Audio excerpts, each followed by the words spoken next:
नमस्कार मित्रों, जय श्री राम।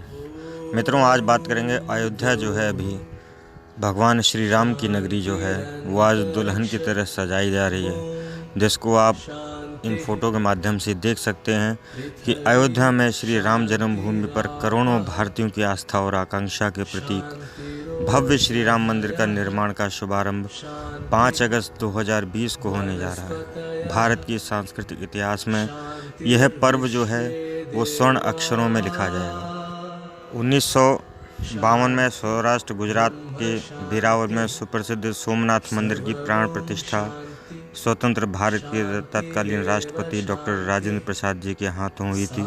वैसे ही यह प्रसंग है। उस समय सरदार पटेल जी और KM. Munshi, Mahatma Gandhi, VP. Menon, doctor Sarvepalli Radhakrishnan जैसे मूर्धन्य नेताओं ने सोमनाथ मंदिर के निर्माण कार्य में भारतीयों की चिर विजयी अस्मिता और गौरव का प्रतीक माना था।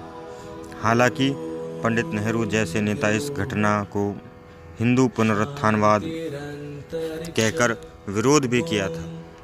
सवाल यह है कि आखिर भारत के तत्कालीन प्रधानमंत्री पंडित जवाहरलाल नेहरू ने इसे हिंदू पुनरुत्थान कार्य कहकर विरोध क्यों किया था, जबकि के.एम. मुंशी ने इसे भारत की सामूहिक अंतःचेतना का नाम दिया था।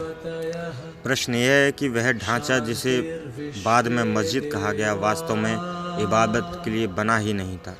बाबर के सिपह सालार मीर बाकी को अयोध्या जीतने के बाद यही नमाज अदा करनी थी तो वह कई खुले मैदान में नई मस्जिद बनवा कर सकता था। इस्लामिक विद्वानों ने सुप्रीम कोर्ट में माना कि ज़बरदस्ती कब्जा की गई ज़मीन या भवन में की हुई नमाज अल्लाह कबूल नहीं करते हैं। इसलिए मीर बाकी ने श्री राम मंदिर को ध्वस्त कर वहां मस्जिद बनाने का कृत्य किया और न उसकी इस्लामिक आवश्यकता थी और ना ही इसे इस्लाम ने मान्यता दी थी।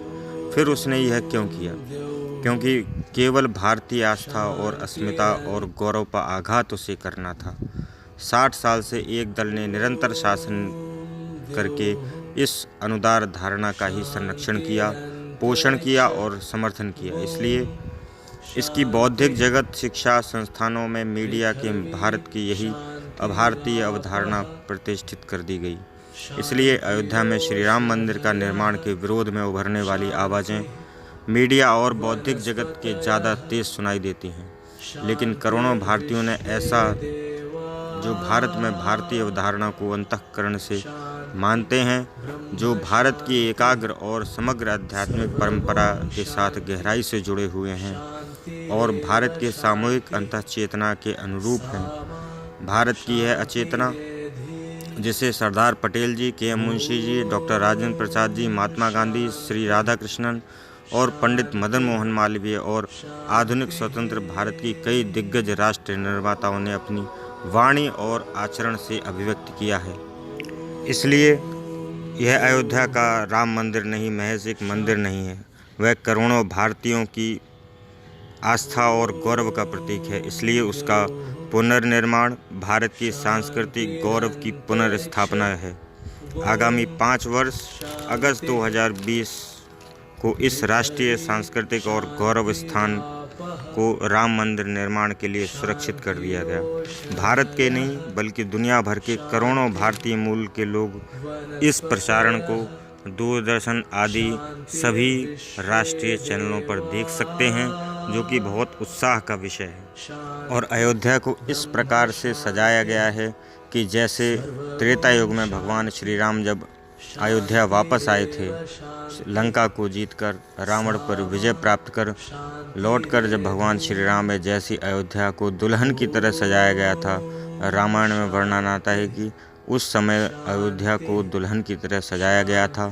वैसे ही आज योगी सरकार में श्री राम मंदिर का भव्य उद्घाटन, भूमि पूजन होने जा रहा है।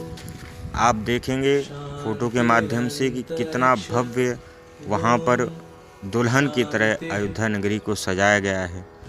कोरोना काल की वजह से सभी लोग जा नहीं सकते हैं, हम भी नहीं जा सकते हैं, इसलिए फ़ोटो वीडियो के माध्यम से ही हम पूरा प्रसारण देखेंगे और उसका आनंद लेंगे।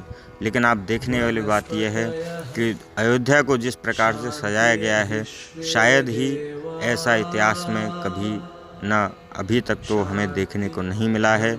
और जो आज इतना सुंदरीकरण अयोध्या का कर दिया गया है। बिल्कुल अयोध्या का कायाकल्प हो चुका है। पहले जो अयोध्या जो लोग गए होंगे और अब जो अयोध्या नगरी की आप तस्वीर देखेंगे उसमें आपको ज़मीन और आसमान का अंतर देखने को मिलेगा। तो मित्रों जुड़े रहिए हमारे साथ। 5 अगस्त को जब भूमि पूजन होगा तो हम आपके साथ में लाइव लेकर उपस्थित होंगे। तब तक के लिए धन्यवाद, नमस्कार, राम राम, जय हिंद, वंदे मातरम।